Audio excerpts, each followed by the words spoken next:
আজকে ঢাকা হজরত শাহজালাল আন্তর্জাতিক বিমানবন্দর আগুনের দুর্ঘটনা ঘটেছে। আপনারা তো বুঝতেই পারছেন একটা আন্তর্জাতিক বিমানবন্দরে আগুন লাগা মানে কতটা ক্ষয়ক্ষতি হতে পারে।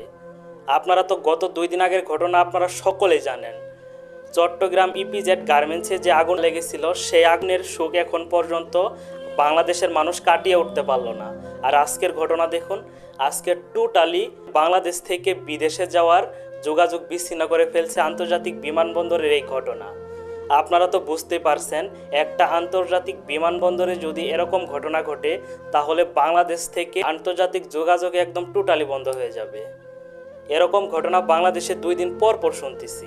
কি শুরু হয়ে গেল দেশের মধ্যে, কি শুরু হয়ে গেল? সেখানে যে প্রবাসীরা বিভিন্ন লাকেজ নিয়ে এসেছিল এবং যে জিনিসপত্র নিয়ে এসেছিল সেই জিনিসপত্র যে কতটা ক্ষতি হয়েছে আসলে অনেক দুঃখজনক। 2 দিন পর পর বাংলাদেশে এসব কি শুরু হয়ে গেল?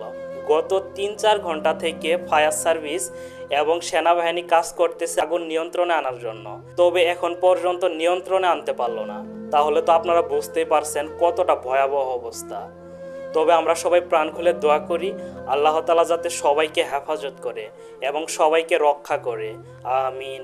আর আজকের ভিডিওটা আপনারা একটু প্রচুর পরিমাণে শেয়ার করে দিবেন যাতে সকলে এটা জানতে পারে এবং যাতে এটা সকলে দোয়া করতে পারে।